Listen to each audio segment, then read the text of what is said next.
Olá, seja bem-vindo ao tutorial de Python, onde eu vou lhe ensinar Python básico. Antes de tudo, eu sou o Luiz Henrique e, bom, essa primeira aula é uma aula de introdução, onde eu irei falar, primeiramente, sobre como você vai instalar o Python, instalar o VS Code e uma alternativa para caso você não consiga instalar o Python ou só queira estudar mesmo, não queira instalar nada na máquina. Bom, e também eu vou falar sobre linguagem de programação e também sobre um pouco de lógica de programação. Bom, essa aula é os primeiros passos, como eu deixei aqui. E bom, vamos falar sobre como instalar o Python. Primeiramente, eu vou deixar um link na descrição. Eu vou copiar ele aqui, vou entrar no Google, deixa aqui. Pronto. Eu vou entrar, vou copiar esse link, vou ficar aqui.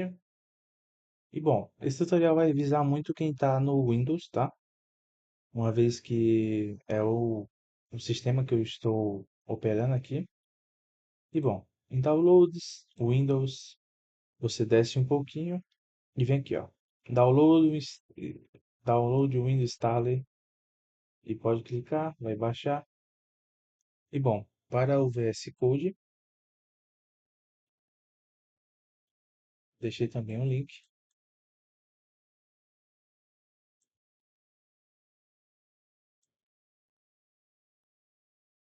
Vou abrir a aba aqui. E bom, para quem não sabe o que é o VS Code, é onde você vai escrever seus códigos. Lá ele tem várias facilitações. O VS Code é uma ideia bem conhecida, que é onde você vai programar, onde você vai ter várias facilitações como autocomplete. Você também vai ter lá como você vai rodar seus códigos, um debugger. Ele é uma ferramenta que junta várias outras ferramentas em uma só. Bom, conforme a gente vai usando, vai ser bem mais simples de entender. Bom, já reconheceu que eu estou no Windows e já instalou. Bom, vou esperar instalar e volto com vocês. Bom, é, vai estar instalado. Quando instalar, vai aparecer aqui dois ícones, um para o Python e outro para o VS Code. Provavelmente vai estar na sua área de downloads. Bom, clica duas vezes no ícone, o ícone que tem Python.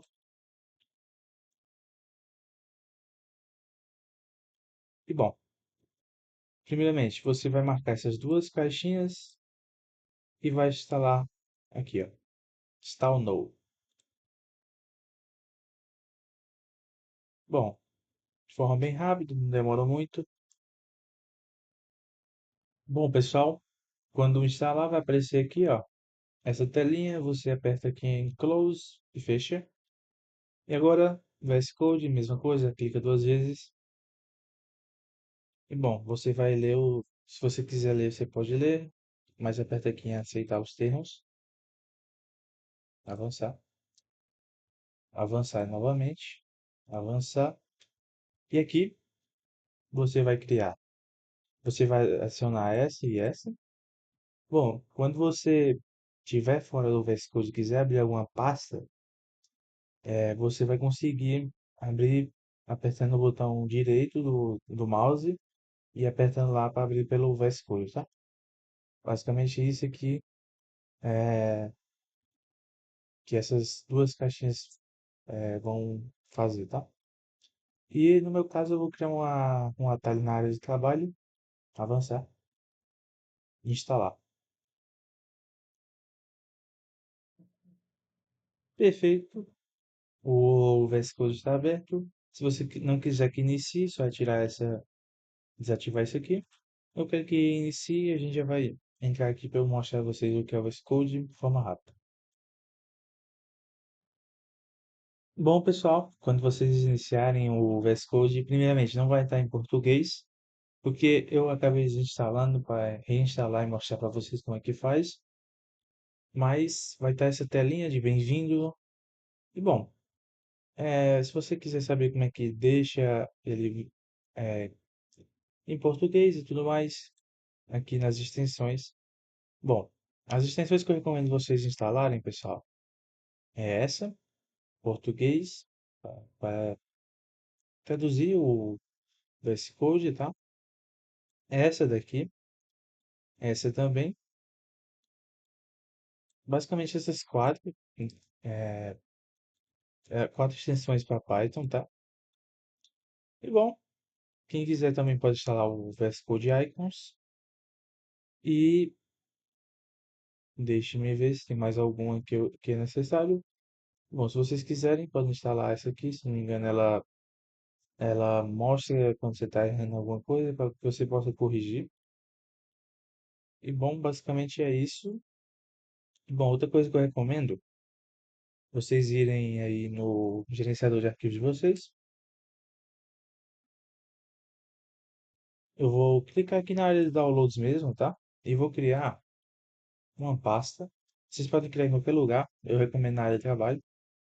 Uma pasta chamada Aprendendo Python. Espera, faltou uma letra. Aprendendo. Aprendendo Python, tá? Bom, e aqui no VS Code, vocês clicam aqui, vão abrir essa pasta.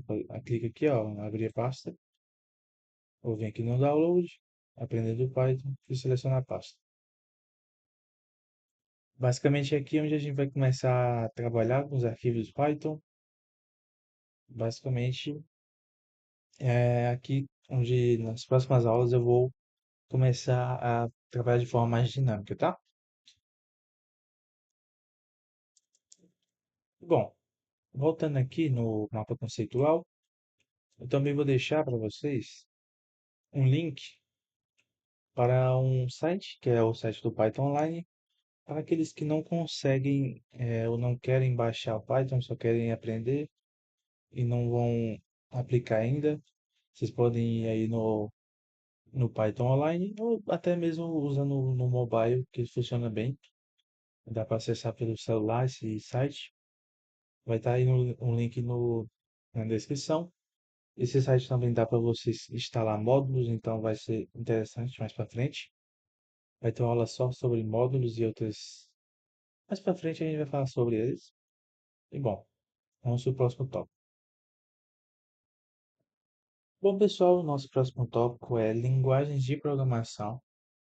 E bom, basicamente, primeira pergunta é o que é uma linguagem de programação? Bom, uma linguagem de programação é um conjunto de regras simples e palavras-chave, chamadas de sintaxe, que permite um ser humano instruir um computador a realizar tarefas específicas. Bom, e dentro da linguagem de programação tem dois conceitos interessantes que é sintaxe e semântica. Bom, esses conceitos são até um pouco confundidos entre um e o outro, mas eles são diferentes. Bom, basicamente, o que é a sintaxe? A sintaxe é um conjunto rígido de regras, palavras-chave e símbolos e sequências específicas que uma linguagem de programação utiliza. Bom, eu deixei até um exemplo que é o seguinte. Exemplo. Em Python, para exibir uma mensagem, a sintaxe correta exige o uso da função print, abre parênteses e fecha parênteses em letras minúsculas e com texto entre aspas. A gente vai tratar sobre o print mais para frente, mas basicamente a sintaxe ela se refere à forma com que aquele elemento ele funciona naquela linguagem. As regras, por exemplo, uma função print, você não pode escrever ela com letras maiúsculas, você tem que colocar textos entre aspas, e essas regras elas se relacionam com sintaxe. E já a semântica, ela está relacionada ao sentido ou à lógica por trás das instruções. Na programação, isso está ligado ao que o código faz durante a execução. Mesmo que tenha sido escrito corretamente, erros semânticos ocorrem quando a estrutura está certa, mas a operação não faz sentido lógico para o sistema. E aqui eu deixei um exemplo. A função print 10/0. Barra nas linguagens de programação, elas se referem a uma divisão. E, bom, basicamente ele quer mostrar na tela uma divisão entre 10 dividido por zero. E, bom, a sintaxe está perfeita. A gente está escrito em minúsculos, aqui é número dividido, você pode fazer operações dentro da função print. Bom, a sintaxe está perfeita, no entanto, ela gera um erro durante a execução chamada de exceção. Zero division erro.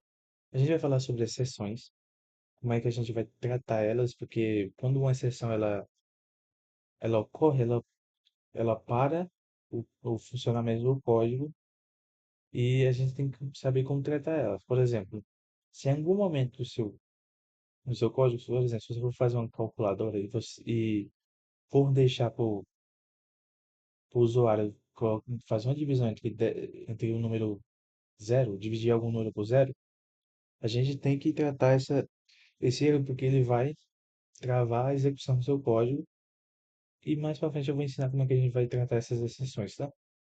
Basicamente, a semântica se refere a um erro lógico. Você pode até escrever com a sintaxe perfeita, no entanto, ela gera um erro por não fazer lógica. Não é lógico dividir um número por zero. E bom, outro assunto relacionado à linguagem de programação é aqui mais para baixo, como o seu código é executado. Primeiramente, o computador ele só entende linguagem binária, zero e um. As linguagens servem como ponte de comunicação entre o programador e a máquina. Para que essa comunicação aconteça, o código que o programador escreve, chamado de código de alto nível, passa por um software de compilação ou interpretação que traduz a linguagem de máquina. Bom, e tem a compilação e a interpretação, e como é que elas funcionam, basicamente? A compilação é um software específico, o compilador, lê todo o código-fonte, que é aquele código de alto nível que é escrito na linguagem, e transforma em um arquivo binário executável. Ou seja, binário é a maneira com que o computador interpreta, né, a linguagem que ele interpreta, e ele gera um arquivo executável. Como, por exemplo, no Windows, ele gera o ponto .x. Dá para você imaginar a compilação como se fosse um livro. Um livro, quando ele é traduzido de uma linguagem para outra, ele é traduzido no total e tá lá, aquele livro com todos o conteúdo dele traduzido. E se a gente fosse aplicar essa lógica, por exemplo, o computador seria como uma pessoa que lê o livro, vai lendo ele todo traduzido lá. Já a interpretação, diferente do compilador, o interpretador não gera um arquivo binário prévio de todo o programa. Ele lê, executa o código de instrução por instrução, linha por linha, no momento que o programa está rodando. Já a interpretação é servida como um intérprete. Ele vê uma pessoa falando uma língua e traduz para outra. Enquanto a pessoa fala uma frase, ele traduz essa frase. E bom, com isso eu espero que vocês tenham entendido como é que o seu código é lido. Já o Python ele é uma linguagem usada para vários fins. Ele é usado na área de inteligência artificial, usado para bancos de dados. Ele é uma linguagem interpretada, ou seja, ele usa um software que é interpretador. O seu código Python ele é lido linha por linha, tá? Bom, próximo assunto que a gente vai tratar agora é sobre lógica de programação.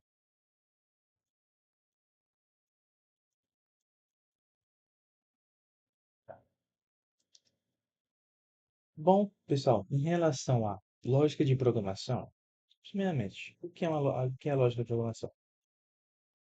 Lógica é o uso do pensamento organizado para criar uma sequência correta de passos que o computador deve seguir para realizar uma tarefa. Ela funciona como base para construir qualquer software, garantindo que a instrução esteja na ordem correta para resolver um problema ou atingir um objetivo. E bom, ela vai englobar os algoritmos, a gente vai tratar sobre algoritmos ainda nessa aula, os tipos de dados, as variáveis, os operadores, a estrutura de seleção, a estrutura de repetição, as funções. E bom, na lógica de programação, como é que vai funcionar? Eu vou trazer o conceito, por exemplo, o conceito de variáveis, operadores, e depois eu vou praticar eles e trazer e traduzir eles para o Python, tá? Primeiramente, eu vou falar sobre a lógica de programação por trás daquilo, como é que funciona, por exemplo, as variáveis, o que que se relaciona a cada tipo de dado, e depois eu vou ir para a prática com Python, tá? Bom, hoje eu queria também tratar sobre algoritmos. Aqui, o conceito de algoritmos está relacionado a uma sequência ordenada finita e não ambígua de instruções, que deve ser seguida para resolver um problema ou atingir um objetivo. Os algoritmos são basicamente a maneira que o programador pensa para ele pensa no passo a passo. Por exemplo, se eu quisesse trocar uma lâmpada, qual seria o passo a passo? Eu pegaria uma lâmpada nova, tiraria a antiga e colocaria a que eu comprei nova no lugar. Depois eu testaria. Se você pensar, esse passo a passo, ele é as instruções com que o programador, com que o programa tem que fazer o computador executar. E bom, basicamente, em relação aos algoritmos, a gente tem três tipos de algoritmos, tá? Primeiramente, a descrição narrativa. A descrição narrativa é a forma mais simples e intuitiva de representar um algoritmo, consistindo na escrita de uma sequência de passos utilizando diretamente a linguagem natural, como o português. Nesse formato, as instruções são expressas de maneira informal, como se estivesse ocorrendo uma conversa comum. Como eu acabei de falar em relação a trocar uma lâmpada, por exemplo. E bom, procurei para cada um desses tipos um exemplo na internet, para ficar mais simples de mostrar para vocês. E bom, descrição narrativa. Dependendo aí a qualidade dessa imagem. Mas aqui, por exemplo, temos uma receita de bolo. Misturar ingredientes. Unte a forma com manteiga. Despeje a mistura na forma. E assim vai. Descrevendo cada passo. Isso. Cada passo até realizar ao, esse bolo, por exemplo.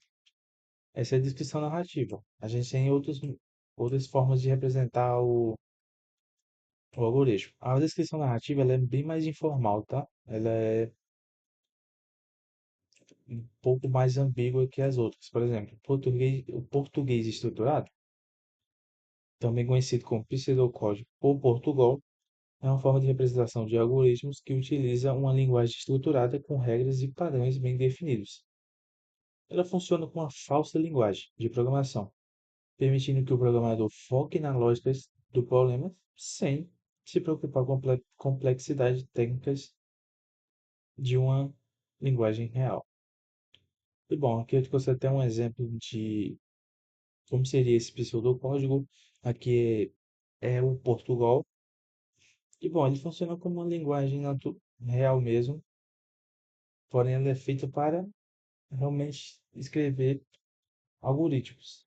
Ele, por exemplo, aqui a gente tem um var, que se refere a uma variável, a variável aluno, cada uma das notas, a média, o tipo de dados dessas variáveis, o aluno é um caractere, as notas são real, a média é real, e aqui mostra como é que funciona o código, por exemplo. Inicia, escreva seu nome, leia, escreva, digite a primeira nota, e assim vai, tá? E bom, a última forma é o fluxograma.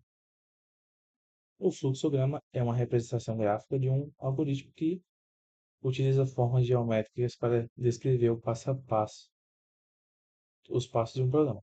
Vamos lá. Fluxograma usa desenhos para mostrar visualmente o caminho que a informação percorre e as decisões que o computador deve tomar. E bom, eu trouxe aqui duas imagens, primeiramente, uma imagem para explicar cada forma do fluxograma, o que que ela significa e para que ela é usada. Vocês podem dar uma olhada, quem quiser focar em fluxograma já pode dar uma olhadinha. E aqui eu trouxe até um exemplo de como seria um fluxograma. Aqui a gente tem um balão de início, aqui ele pede a nota, a nota não, um número, outro número, ele faz uma verificação. Números são zero? Se sim, volta para o começo, se não, prossegue. Somos os números, divide, imprime o resultado e fim. Basicamente é assim que se parece um fluxograma. Bom, ela é a forma até mais utilizada, tá? Até mais utilizada. E bom, com esse entendimento, a gente termina a nossa primeira aula. Espero que vocês tenham instalado o Python direitinho, ou se você não quiser instalar, entre lá no site, que é a próxima aula a gente vai focar na prática. Então é importante que você bote a mão na massa também, esse teste. Não fique só no que eu estou mostrando, também tenta se testar para ver os erros, você vai encontrando, depois você buscar as soluções. E bom, com isso eu termino essa primeira aula. Os vejo na segunda aula, que a gente vai falar sobre variáveis, tipos de dados, comandos de entrada, comandos de saída. E assim eu encerro. Muito obrigado pela atenção e até a próxima. Tchau.